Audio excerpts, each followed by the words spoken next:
해양 실크로드의 거점들입니다. 자, 21세기의 미래는 반드시 태평양 중심으로 이미 전환됐다고 저는 생각합니다. 이 얘기는 한국 해양의 미래이기도 합니다. 제가 초기에 얘기했습니다. 우리가 쓰고 있는 석유에, 우리가 쓰고 있는 모든 물건, 우리가 수출하는 모든 물건의 상당수는 배를 통학할 수밖에 없다고 얘기했습니다. 소위 이걸 물류라고 얘기하죠. 또 끊임없이 수많은 사람들이 배를 통해 또 수많은 물건들이 한반도로 오고 있습니다. 그랬을 때 한반도는 사실 섬입니다. 왜냐하면 언뜻 보기에는 반도 국가지만 분단되어 있는 조건 하에서 휴전선을 통해서 소위 배나 비행기가 아니면 외국을 나갈 수가 없는 나라입니다. 지정학적으로 사실 한반도는 반도가 아니라 섬이라고 하는 겁니다. 이 섬에 살 수 있는 유일한 방도는 바다로 나가지 않으면 되지 않는다고 하는 겁니다.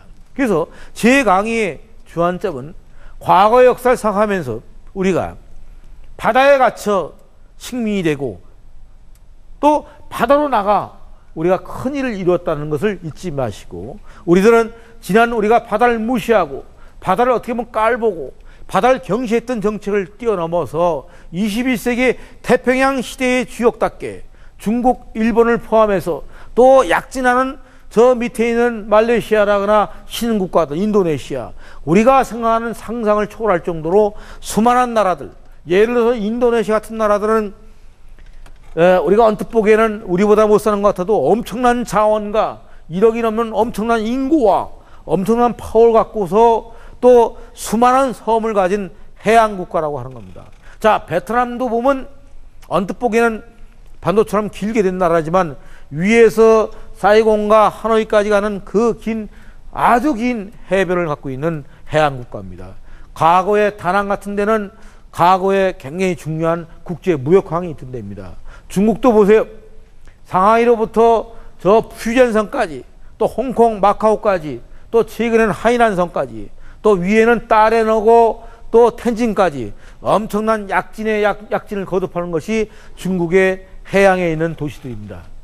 또 미국의 역시 대서양 쪽에 뉴욕이라거나 또 이 동부 쪽에는 저 밴쿠버부터 샌프란시스코부터 샌디에고까지, 자, 우리가 생각하는 또 칠레 쪽에 있는 수많은 이 도시들까지 포함해서 21세기는 태평양 시대입니다. 자, 우리는 태평양 시대의 이 헤게모니를 누가 잡을 것인가, 이런 급박한 시대를 살고 있습니다. 자, 한국이 과거에 바다를 포기하고 바다를 무시했던 정책에서 눈길을 더 넓은 바다로 돌림으로써 미래를 우리의 것으로 갖는 지혜를 발휘할 때라고 저는 생각합니다. 감사합니다.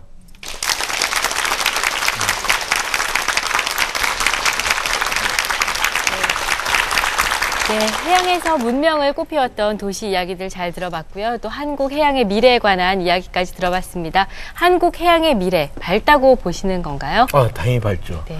우리가 약진하고 있습니다. 네. 제가 이게 막 흥분해서 했지만 사실은 걱정하지 않아도 됩니다. 엄청난 그 해양에 대한 노하우가 쌓여지고 있고 또 굉장히 미래지향적인 학자도 나타나고 엔지니어도 있고 우리가 노하우를 갖고 있고 조선공업이 세계 최고예요. 맞아요. 1등이 네. 1등. 네. 그렇다면 이제 저희가 나흘 동안 교수님의 강연 들었습니다. 저희에게는 좀 바다를 새롭게 볼 수 있는 시선을 안겨주셨는데요. 교수님께는 어떤 시간이었을지 또 궁금합니다. 저는 아주 희망을 갖습니다. 이런 우리가 바다의 미래를 얘기할 수 있고 또 우리가 과거에 갇히지 않고 미래지향적으로 간다는 것은 한반도에 희망이 있다고 생각하고 또 지금 분단되어 있지만 통일도 되고 우리가 이제 저 북방도 고려하되 더 북극으로, 남극으로, 더 태평양으로, 대서양으로 같이 나가야 되겠습니다. 바다로, 희망으로, 미래로 나가는 것. 이것이 저희들의 소망입니다. 네, 멋진 슬로건까지 안겨주셨는데요. 아는 만큼 보인다고 하잖아요. 이번 주 TV특강이 그런 시간이 아니었나 싶습니다. 바다에 대한 새로운 시선 안겨주신 주강현 교수님께 감사의 박수 드리면서 TV특강 여기서 마치겠습니다. 고맙습니다. 신화에는 그 상상력이 굉장히 풍부하게 많이 담겨 있습니다. 물고기들이 이렇게 호위를 하면서 가는 이 신이 있죠. 하백인데요. 우리한테 굉장히 익숙한 신입니다. 왜 이런 상상들을 하게 됐을까? 이 점을 우리가 생각해야 됩니다.